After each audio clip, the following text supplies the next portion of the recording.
I hope you're all having a very good week, and I've got some good stuff planned for the weekend. Hi, welcome. So this is our Thursday tea time. We're not quite at the end of the week, but we're nearly at the end of the week. Meander through some history chat. I've got some stuff to cover with you, to talk to you about, let you know what's been going on in our discussions in the history world, but also if you've got anything that you want to ask, add, comment, or just say hi. Let me know where you're watching from, and also not just where in the world, but what you're doing. I'm interested to know whether I'm talking to you when you're at work, or at home doing the housework, or at home working, whatever you are, wherever you are, whatever you're doing. It'd be good to know. So hopefully you can all hear me okay. Again, the technical gremlins were back last week, and I still haven't remembered to ever turn off my emails, which I shall do now.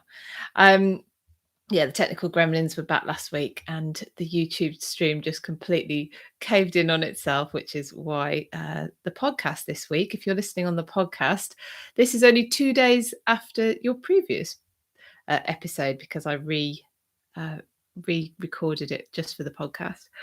Any of you who don't listen or want to listen on the podcast occasionally, this is streamed live on YouTube and Instagram, so it's obviously there for you to catch up again with later on, or you can listen on the podcast as well. And I'm British History, so if you go to either my website or my Instagram profile, then you can follow the link and find my podcast as well. It's a bit difficult, I think, to just search for podcasts because I'm British History and there's loads of podcasts, but you'll see my face. I stuck my face on the on the podcast icon just to help you find it, if indeed that is what you are looking for. Welcome everyone. I can see everyone starting to join. Hi. Now I'm so bad. I will just hi. So I am bad, and I'm sorry at this, at remembering handles to real names. It's like, hi, good morning. When I'm trying to think of 10 things at once, I'm afraid that's the connections I'm very bad at making. So I'm sorry if I don't call you by name, but I am noticing you're there, and hi and welcome, and I very much appreciate it. So well, this week I'm normally telling you about places I've been. Well, now, since we can get out and about again, thank goodness. But this week I haven't been, but for a very good reason. And that is because the tours for 2022 that I run are on sale to my email list. And I've been doing all the admin for that, which it's been lovely because it's talking to customers. Hi, Marianne, in California, getting up and ready for work. Oh yay! So do I help you? Do I help you wake up? Like a morning radio station. I always used to put the radio on in the morning to wake up. But I haven't done that for ages now because it's all there's all too much news. I don't want to know the news. Just give me an hour to ignore what's happening, and then I'll be with you. So anyway, yes. So great. So I'm helping Marion get ready for work. That's cool. So yeah, so I've been doing lots of customer, chatting with lots of customers and getting people's bookings ready for 2022. And if you're not on my email list and you're just interested or a bit nosy, which is fine as well, as to what happens on the tours itinerary wise and who comes on and the historians we've got, then I'll tell you a bit about it if you want anyway. But on Sunday, the links will just be available on the website for everyone to have a look at. But there's already one tour that's completely sold out, one that only has 2 spaces left, and the final one has 9 spaces left. But I know of about 4 people who are have promised to be sending in their booking forms ASAP. So hopefully we're looking at a full tour calendar of customers next year. So I'm just so excited to be getting back to that. When I am on tour, of course, I will be sharing photos and maybe little videos on especially on Instagram. Perhaps I'll put them together on YouTube. It depends. So you can follow with us what we're doing as well. And then hopefully, if you can't make one in person yet, I'll be able to welcome you on one in the not too distant future. So having said all of that, that doesn't mean I haven't got anything to talk to you about today. So I have had a meeting this week with the curator, or one of the curators, I think she's a social historian actually, at Blenheim Palace. And I think I must have mentioned Blenheim Palace to you last week. The seat of the Marlborough. So this is the first Duke of Marlborough, John Churchill, and he was, well, he won at the Battle of Blenheim. He was in charge.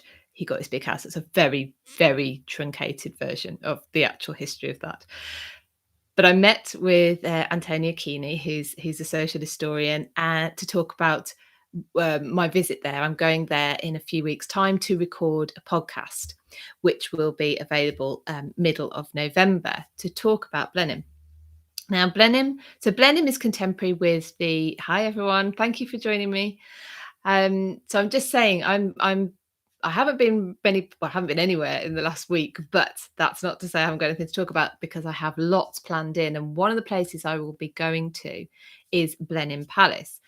Blenheim Palace itself is contemporary with the late Stuarts, so Queen Anne, and then obviously off into the Georgian period. But it was built during the reign of Queen Anne, for John Churchill, Duke of Marlborough. I say for, they were in charge. I think they took a lot of charge of the actual building work, although the Crown took a lot of the bill. Anyway, John Churchill is the husband of a lady you also may have heard of called Sarah Churchill, so first Duchess of Marlborough. And we have decided that the podcast will be focused on Sarah, because she is interesting, to say the least. If any of you have watched the film The Favourite, and I admit right now I still haven't watched it, but she's the one who features very, very strongly in Anne's life, Queen Anne, but when she was Princess Anne, and obviously when she becomes Queen Anne. But Sarah Churchill, she goes from being, because I'm reading about Queen Anne at the moment, she goes from being somebody who you think, oh, good on her, not she doesn't put up with any rubbish from anybody, and then as her life seems to have gone on, she becomes more and more just immovable. It is her way or you are wrong. That's how she comes across. So I am really looking forward to getting more into Sarah's story with Antonia Keeney of Blenheim Palace, and that will be available for free on the podcast, like I say, in mid-November. And obviously I'll be going down there to record that, so you'll see photos and probably videos of Blenheim Palace as well, which I'll take. What I'm going to do for the podcast is I'm also going to make a YouTube version of the podcast where you will be able to see the visuals. I think that's the technical term. Get to see the visuals, some images and pictures of Blenheim Palace. Blenheim Palace. The other, not just Sarah Churchill is interesting about Blenheim Palace, there's lots, but we're also going to be talking, probably fleetingly, but about Sarah Churchill is an ancestor to Lady Diana Spencer, Princess Diana, obviously, therefore also of William and Harry and the rest of them. Tea time indeed. Happy tea time, everyone. Oh, my cup's dirty. Sorry about that. That's quick tea making for you. But Blenheim Palace is on the ancient royal estate of Woodstock, and it was Woodstock Manor that was used as a hunting lodge by Henry VIII. I'm not sure, probably Henry VII. I'm not quite sure. Hi, Michael. Well, I'll see you on the catch up later. And Elizabeth, Elizabeth, who became Elizabeth I, when she was Princess Elizabeth, she was kept for a year by her sister in the gatehouse at Woodstock. And there is a very amusing and frustrating story about why we no longer have Woodstock Manor. So again, I'll be talking about that with Antonia Keeney of Blenheim Palace, and that will be in the podcast. So obviously I will let you know when that is going live, because I think you'll find that interesting. So that's one place I'll be off to. Another place I really want to go to, and it's because I don't know much about it, so I'm not going to be able to tell you much about it until I've been, is Haddon Hall in Derbyshire. And if you look at their profile on Instagram, it looks beautiful. So I have bought my Historic Houses membership, and I will be off to see Haddon Hall. Another place, the list is huge. It is huge. And I live in the UK. For those of you watching from the US who've got a massive, just move over. Just come and do 12 months. Just do 12 months and just go around, because it's impossible to fit in everything I think that you could possibly want to go and see. So I'm going to make an effort to do some of the ones that are within easy reach, because sometimes they're the places you go to the least, I think. And one of those places for me is Hereford and Hereford Cathedral. So I am intending on going there really soon. Hereford Cathedral, if you don't know much about it, has a 1217 version of Magna Carta. So this was the second version. So King John's 1215, and then his son Henry is the 1217 one. Henry was in his minority, and so that was engineered by his guardians, William Marshall being one. So it has that. It also has a chained library. I've shared pictures of this on my Instagram before, because it's beautiful. But the chained library, and so every book is literally chained to the shelf, and the chain is long enough for you to get the book off the shelf. Not now, not allowed to touch them, but get the book off the shelf and to the reading desk underneath. They are all in the shelves with their bound side in. So all the pages are, so they're in the shelves like this with their pages showing, so that they don't get damaged from being taken on and off the shelves. So, I mean, this isn't now. This has been done for a very long time. So, what does that mean? What do you think that led to? People writing on the pages to show what book it was, because otherwise there's not really any way of finding out what the book is. So that's there. And the Mappa Mundi. The Mappa Mundi is a medieval map of the world. It's what the monks at Hereford thought the world looked like. It was their representation of a world map, and it includes all sorts of places from the Bible. And when I last went, it was quite a few years ago, so I didn't have as good a camera, and my photographs of it are not as good as I would like. So there's another reason for me to go back, take some more photos, and be able to share them with you. The last place I'll mention today, because it's related to something that happened this week, is Winchester. Any of you who follow me on Instagram, because you're here, and Facebook will have probably seen earlier on in the week I posted about Arthur Tudor, because it was his birthday, and either on the 19th or 20th. And if you've heard me talk about this week, it's because he was born around midnight.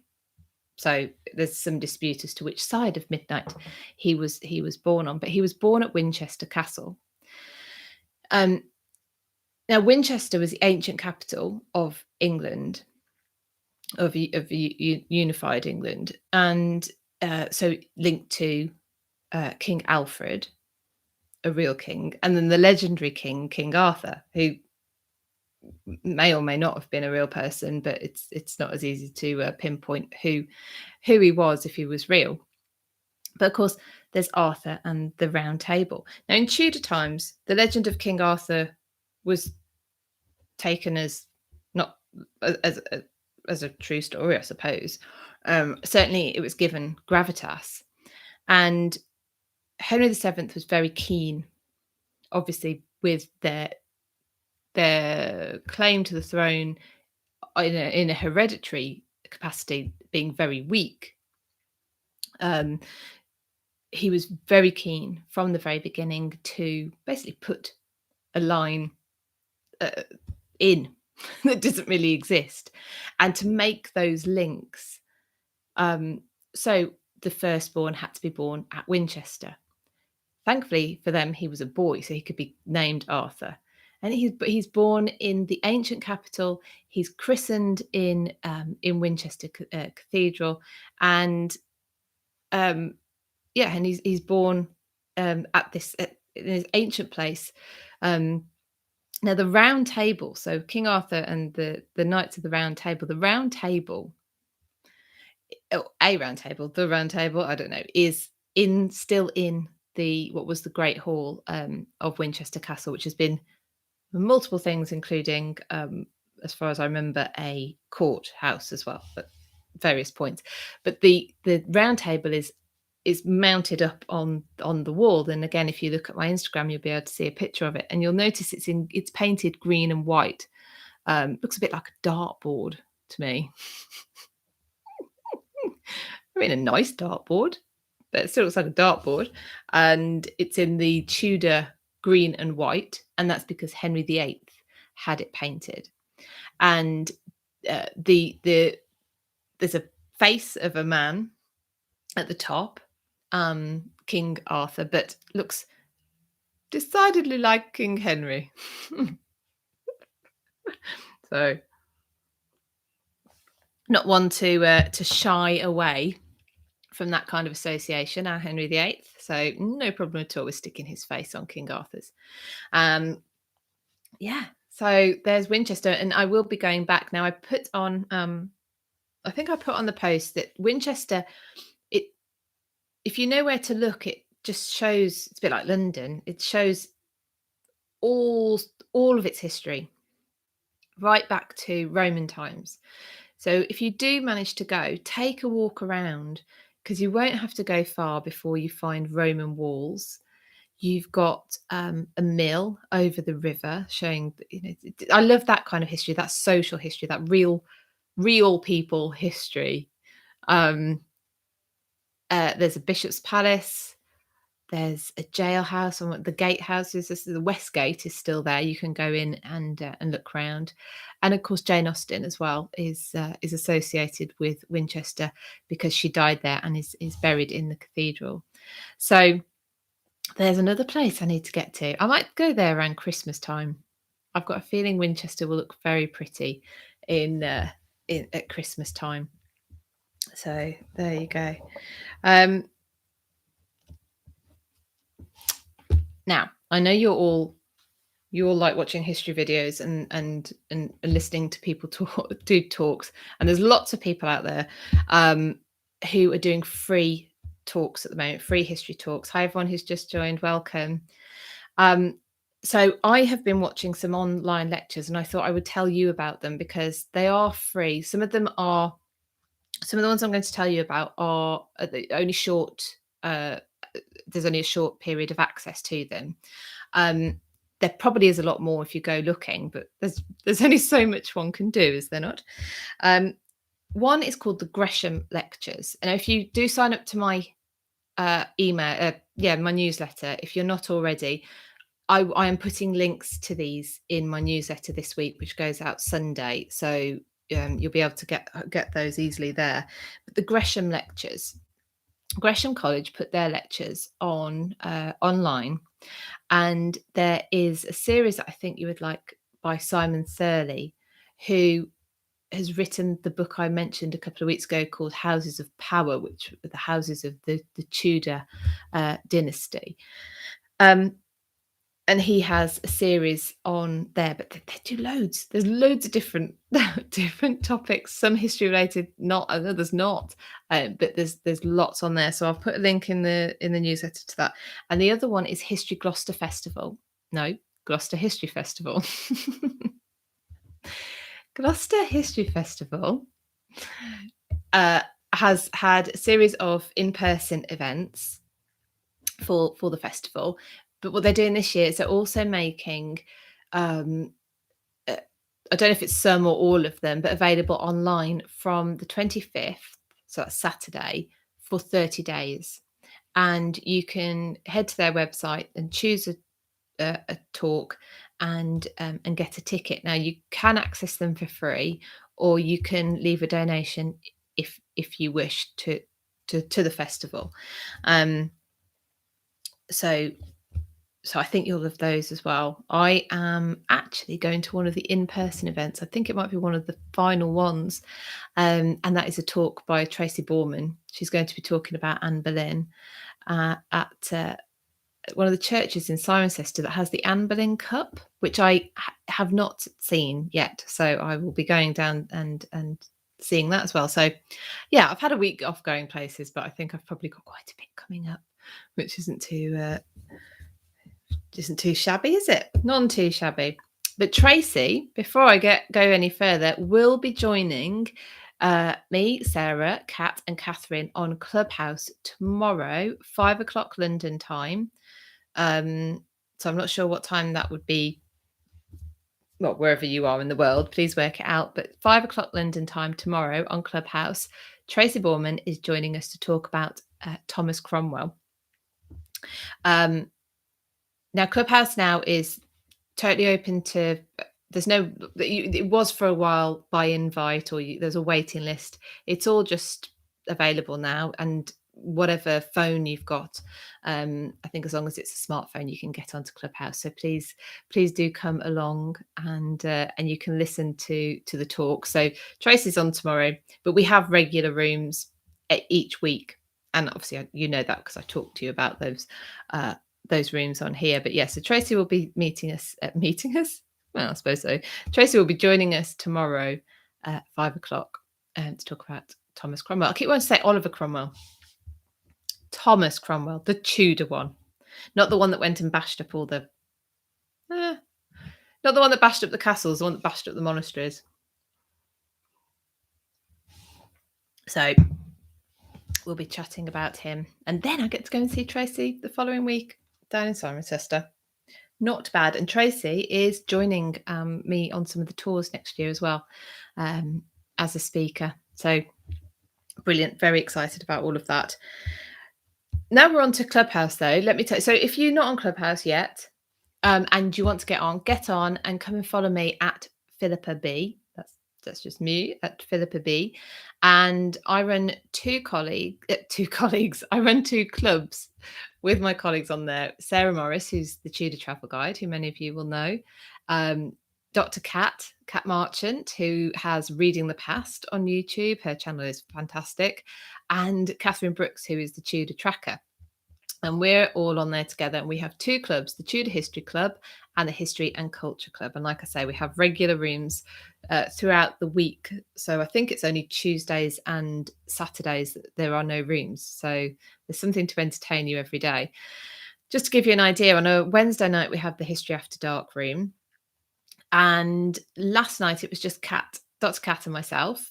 And we... get rid of that spam call coming through. Go away. We were talking about women in business. Now, in history, I should add, not just women in business.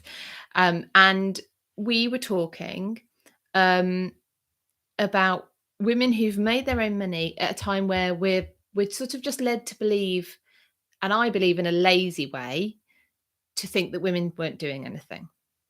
They weren't working, or they weren't making their own money, or they certainly weren't able to take on a craft or own a business. And And so we were going into a couple of examples last night. Now, my example was a lady called Eleanor Coade. So I know a few of you were on last night. So so my audio dropped out. Bear with me. Now, I can't possibly have a week without a technical issue, can I? No. So, right, everyone, can you hear me now on Instagram? Is that any better? I'm going to have completely lost you. I'll wait to see if that comes up. Right, can everyone hear me? So we're okay on YouTube. There's always one or the other every week. Okay, I'm going to carry on YouTube for a bit. Hopefully, I can get that sorted on Instagram. It might just feel like a lot further away because I've unplugged my microphone from Instagram. So I was talking about Eleanor Coade, and that's weird. That's because that call came through. That's really annoying.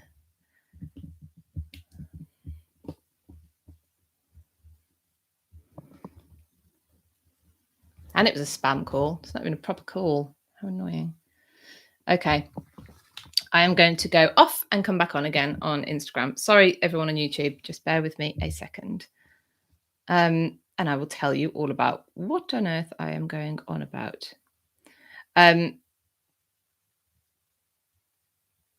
So Eleanor Coade is a... Sorry, bear with me.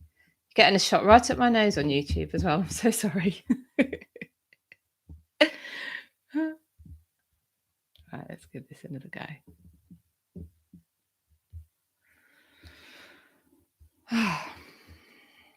Okay, let me see if you're on Instagram, please let me know if you can hear me, and wait for people just to join again. But yeah, so also while we're waiting for people to join on Instagram, I will tell you about the History After Dark room for. Can everyone hear me better now on Instagram? I'm really hoping so.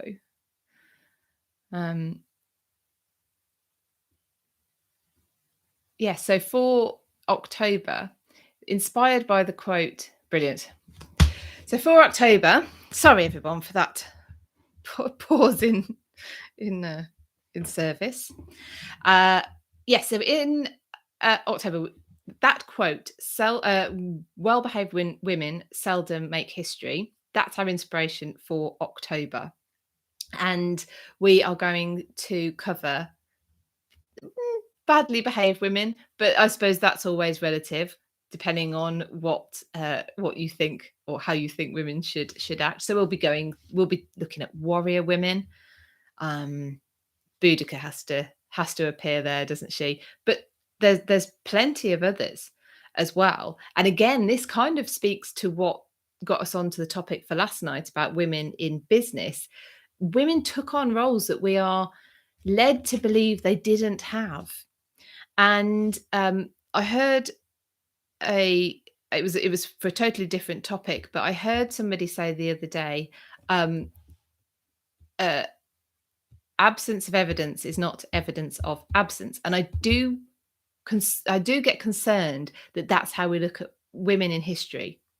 So, for instance, court painters in the Tudor period, Kat March, and she's done a fabulous video on a lady called Lavina Teerlink, who was a miniaturist at the Tudor court. She painted for, I think, at least 4 of the Tudor monarchs. She had a long and successful career as a miniaturist, possibly even trained Hilliard, another famous miniaturist. So the idea that there were no women court painters is immediately has to be revised.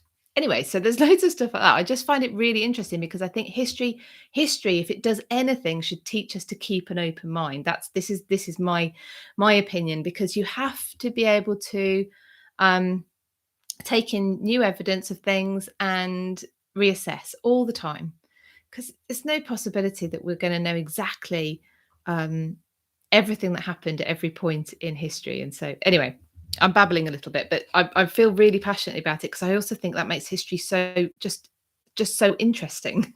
The fact we're always uncovering stuff. Just because it's happened in the past doesn't mean we know everything about it at all, in any way, shape or form. So so October is going to be inspired by these women in history doing things basically that we're kind of led to believe that they didn't do. One of those things will be going to war. Kat, so Dr. Kat is obviously a fantastic historian. She's a Shakespeare scholar, and her other love is murder podcasts. So she's I think she's going to be covering for us women killers. This is why it's in her History After Dark room, because it gets a little bit dark sometimes. So yeah, women killers. And anyway, so probably some activists in there. I don't know. We're going to pick some women and who didn't behave as they should, or as we think they should, or whatever, and talk about their contribution to history. So I think that will be really fun. But anyway, last night, let me get back to Eleanor. So I know some of you were in the room last night. So apologies for anything I'm repeating, but I want to be part of the effort to get everyone to know this lady's name. Hi, Celia in Brazil. Welcome. Must be early there. Now, this is a book all about Mrs. Coade's stone. Eleanor Coade lived at the end of the 18th century into the start of the 19th century, so the 1700s, into the early 1800s, and she produced a product that for a long time there was a legend that the recipe had been lost, and anyway, they do know what it is, but it is described as a stoneware. It's something in between a ceramic and a plaster. So out of it, she could make, and her factory did make, all sorts of items, from statuettes to fonts, fireplaces, cornices. They're called cornices on the top of your columns, plaques, like garden ornaments, anything and everything you can think of. Now, part of the reason she is less well remembered is, in fact, because her work survives so well, people assume it's actual stone, but actually it survives better than stone. So if you see something that's incredibly detailed, like this is old Father Time. I'm showing this on, sorry to people on the podcast, showing this on YouTube and IGTV. This is old Father Time. If you see something like this, and I'll give you some examples in a moment of where her work can be seen, that's incredibly detailed, so quite sharp in appearance and yet old, you're quite possibly looking at some work from Eleanor Coade's factory. So Eleanor did own the business. She had partners in the business, or managers.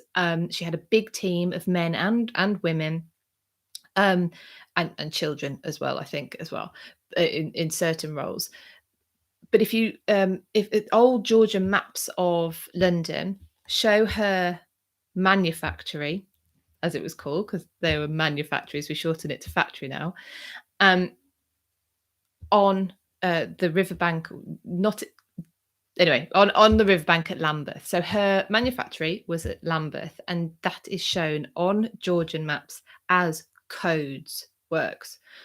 She wasn't married, so this isn't accidentally her. We're not talking about her husband's name, and he owns it, but she runs it. No, she didn't marry. Now, she's given the title Mrs., but in the same way as a cook was given the title Mrs. It's more of a it's more of a title given because of a role. So she had this manufactory in Lambeth. So it's around about now where the London Eye is, and the Sea Life Centre. Anyway, that's where her works was, along with other factories at the time. And she had, because that was quite difficult to find, she opened like a showroom around where County Hall is now. So you have Westminster Bridge, House of Parliament on one end, and then the other side is like County Hall. And around about where that is, she had this showroom, and she had brochures with basically, would you like one of these? Now, this material was fired in molds in massive furnaces. So the molds had to be created, obviously. So there was a team of artists and sculptors, and they'd make the molds, and then this stuff would be fired in it. So some things were replicated, and other things were made to order. She did things, so Buckingham Palace. There's some of her work on Buckingham Palace. She did work for George III and George IV. There's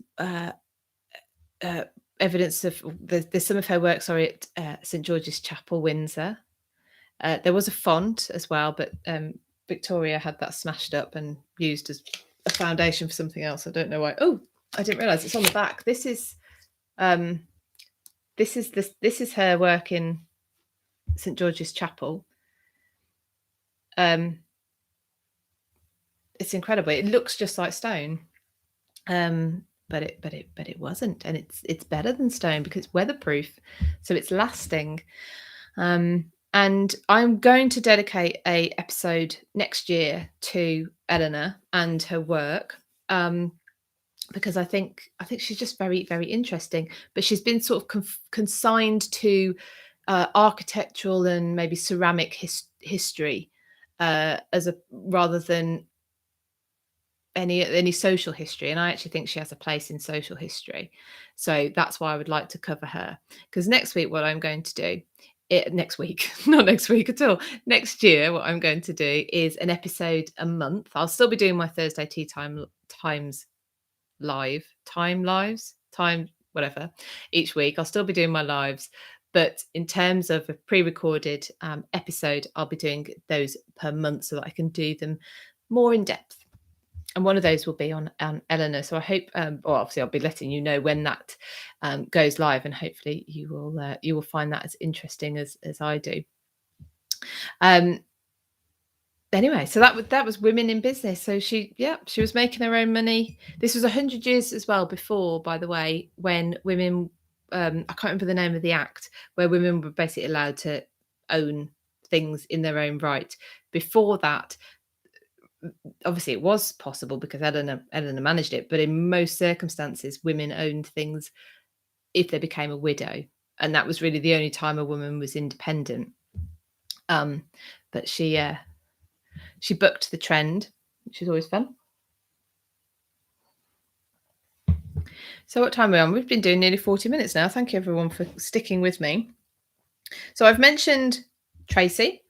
So anyone who hasn't heard, if you're on Clubhouse or you're not, come and join and meet us there at 5 o'clock tomorrow, London time, because Tracy Borman is joining us to talk about, I nearly did it again, to talk to us about Thomas Cromwell. And then I'll be back on Sunday as well with Sarah Morris and Deb Royal, who's Tudor Times on Instagram and tudortimes.com. And we will be looking at travelling Tudor Britain. So always pick a place and tell you all about it, somewhere you might want to go to or just want to learn about. And then we're back Monday. I can't remember what we're doing Monday. If you've got any ideas or topics that you want covering, we can always say no. But if we do know about them, then why not? I would like to get a little bit off the Tudors in the History and Culture Club, because we have the Tudor History Club, and there is a lot more history out there than just the Tudors. What's really fascinating is I love looking at how things go through history. You know, we look at we looked the other night at the what ifs of Arthur Tudor not dying, or if Arthur, I spoke about this I think last week, of Arthur Tudor not dying, or Catherine of Aragon being pregnant, after, and so carrying the heir, and they sorry, I'm sorry, Marion, I read your comment and then just totally lost train of thought. Sorry, I've lost it. Marion, I'd like to learn about the Royal Vault at St George's Chapel. Is St George's Chapel, that Prince Philip was recently placed? Yeah. So St George's Chapel, that might be a good one for me to do an episode on, actually, of like next year, in 2022. Can you believe it'll be 2022? Does anyone? I'm having real trouble working out what year it is. Not least actually because I'm dealing with tours that are next year. But then I'm thinking, how is it 2021 now? Because 2022 was a flipping write-off, wasn't it? So yes, it is where, Marion, it is where Prince Philip is. There's two. So there's a big vault. Then there's the smaller vault that Henry VIII, Henry VIII, Jane Seymour, Charles I, and Anne Infant. I think Anne Infant of Queen Anne, who we spoke about. See, Queen Anne, 17 pregnancies or children. She might have had over 20 pregnancies, and 17 children or something like that, and none survived. This is how we went on to the Hanoverians then. She had no surviving children. Her son, a son, lived till the age of 11. So this is not, I think we can be a little bit dismissive sometimes. Mel, the last 18 months have been a write-off. Yeah. I'm like, how is it nearly winter again? Sod off. Hang on, I was just about getting warmed up to go out places again. You can get away with your short days and cold days. 17 children. So her son lived till the age of 11. I mean, that's just her story is devastating. She's not actually someone I particularly warm to, I have to say, but her story is devastating. She had two daughters. Her first two children were girls. The two daughters, they were fine, perfectly healthy, and they caught smallpox, and both died. And her husband, George of Denmark, he also caught it. He survived it, but he was left affected by it. And she kept having pregnancies. And I think with modern, with hindsight and with modern medical knowledge, you'd think she was getting pregnant too often, I think, for any sort of healthy pregnancy in terms of her or the babies were going to happen. It's just she was pregnant like all the time. Mind you, that wasn't unusual. Sarah Churchill, who we've spoken about already earlier on, had a lot of children as well. They were, I think they were Sarah Churchill. She might have been getting pregnant sometimes just to get out of Anne's way, just to have an excuse to leave court. Honestly, so that anyone who didn't hear me earlier on, I'm going down to Blenheim Palace in a few weeks' time to talk to Antonia Keeney there, and we're recording a podcast on Sarah Churchill, who I think you're going to find fascinating without necessarily liking her, which probably makes her even more fascinating, actually. So that's going to be quite fun. I think I've probably covered most of what I was. Oh no, I was going to talk about books. Right. Okay. So, I like to give you book recommendations because I think you like them. Now on Instagram, if you're on Instagram, I know some of you have already done this, but on my story at the moment, I have the question: what's the best history book you've read recently? I think that I can't remember exactly how I phrased it. So please feel free to go and answer that question. I'll share those with everybody when I've got all the answers in, because people love to have a history history book recommendations. Now I'm now listening to I think I'm listening to 3 on Audible. My problem is that I keep going to sleep, so I put them on. Dan Jones, the Templars. I don't know how you pronounce it. Peter Frankopan, The Silk Road, a must listen to anyone, anywhere, ever, I think. I can't remember the other one. Oh, I do, because I told you about it last week. The White Ship by Charles Spencer. Charles Spencer, who also is then a descendant of Sarah Churchill, who will. Anyway, we'll sort that family tree out for you so you can work out the connection. So all of those are on Audible. And like I said, I've been reading about Mrs. Coade so that I can talk to you about her as well. Marianne read Ship of Dreams. So Ship of Dreams, yes, brilliant. This is the book about the Titanic by Gareth Russell. If any of you who have even the fleeting interest in the Titanic, I thoroughly recommend Gareth Russell's book on Titanic. Gareth's a fantastic historian. Anyway, I know a lot of you are Tudor fans, and he has written the biography of Catherine Howard, Young and Damned and Fair. It's absolutely fabulous. And Gareth is going to be my co-host on 2 tours next year. So in May, the Anne Boleyn tour, and in July, the Life and Times of Elizabeth I tour. Gareth is coming with me he's my resident historian for the tour. Sarah Morris is my resident historian. We're doing the tour together in September. And then in 2023, we are looking at doing a Titanic tour. So a tour actually on, not on the Titanic, you know what I mean, about the Titanic, which will be based in Belfast. We'll be staying at a hotel outside of Belfast that it overlooks a lake. It's absolutely beautiful. It's amazing. It should have happened this year, or should have happened last year.